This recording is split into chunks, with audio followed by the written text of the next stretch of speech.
I'm just going to work through a few examples just to make sure that you are all solid and clear on what you should do. So when you are adding or subtracting, on your previous quizzes, we've had some problems like this, and some of you have missed the fact that there is an add or a subtract sign between there, and you started multiplying.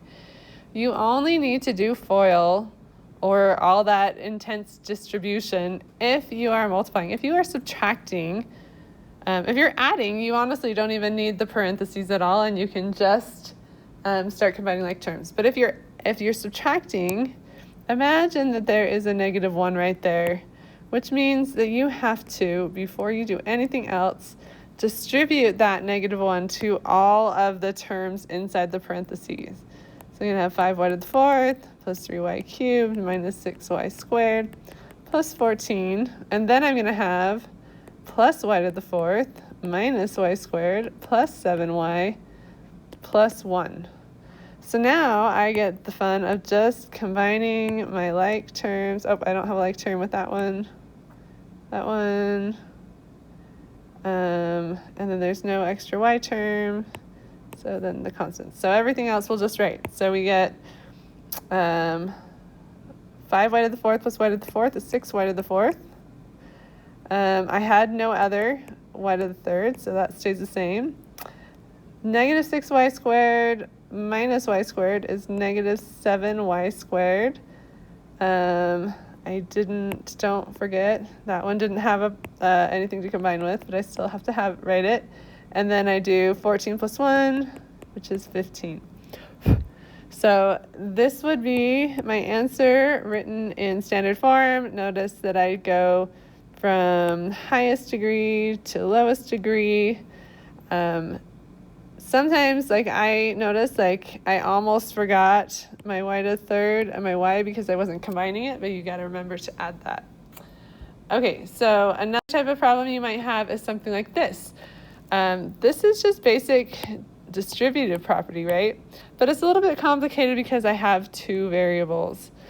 So when I'm multiplying, I am just going to multiply each part separately. So I'm going to multiply the constant by the constant, the x by the x, and a y by any, if there's another y. So when I do -4 times 5, that's -20. X times x cubed, x times x squared is x cubed, and then y, there isn't a y there, so I'm going to assume that it's 1, and I'll get just y.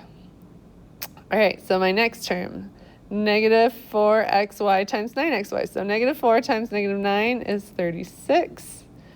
X times x will be x squared, and y times y will give me y squared. Okay, and then I'm going to look at the last term, -4 times -1. You remember, if there's nothing written there, you can assume it's 1. So plus 4. There's no x term in there, so it's just going to stay x. And then y times y squared is y to the 3rd. All right, looking at these, I'm trying to figure out, you want to write them in order of highest degree to lowest degree. All of these, when I look at the sum, are written as,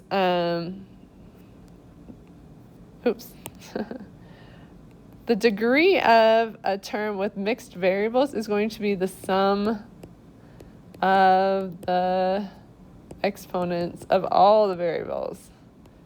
So I'm going to do 3 plus 1, so this is degree 4. 2 plus 2 is also degree 4, and then 1 plus 3 is also degree 4. So with this one, standard form isn't really going to matter, but just for convention, you'd usually write the term that has the highest term first, given that they're all the same. Since this is x to the 3rd y, we'll write that one first, and then this one second, and then you end with the second term highest. Sorry guys, I'm trying to get out of town, and I'm talking fast.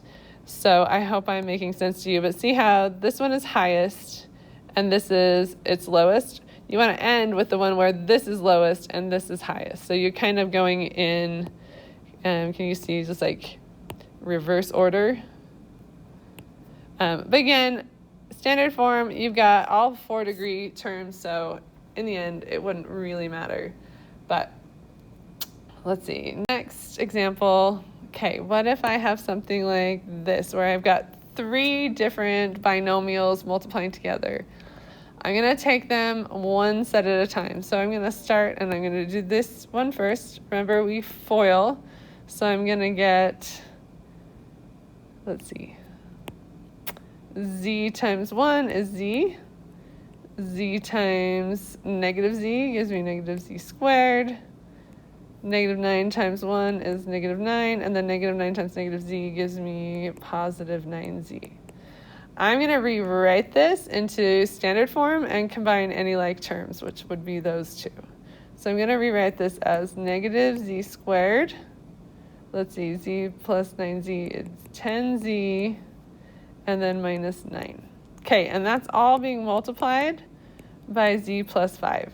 Now, we can do another big FOIL thing, but I think that starts getting confusing if I've got like this, and this. So I'm going to actually rewrite this as 2 different multiplications expressions. So I'll have z times negative z squared plus 10z minus 9, and I'm going to add that to 5 times negative z squared plus 10z minus 9. So this is kind of like I showed you at the beginning in the launch video. I've taken z plus 5 and I'm just separating it into 2 separate distributive property problems because I just think it's easier to look at this way. So that will be negative z to the 3rd plus 10z squared minus 9z plus, and then I'm going to distribute this one, 1, 2, 3. Going to have, actually this will be negative 5 times negative z squared gives me minus 5z squared plus 50z minus 45. Okay, so now we're going to look for any like terms. This is my only z cubed. Here's a z squared and a z squared. Here's a z and a z, and then this is my only constant. So let's combine them. This is going to be negative z cubed, and then my red terms will be plus 5z squared, and that's plus 41z, and then that's all by itself, minus 45. So this is my answer written in standard form. That's a lot of multiplication to do, but I think if you just split it apart like this, so that you're doing one, like a monomial times a trinomial plus a monomial times a trinomial. You can even have one more, another monomial times a trinomial. It's easier to keep track of and not miss anything. And then at the end, you're just going to combine all those wonderful like terms to get your answer. Okay, have fun.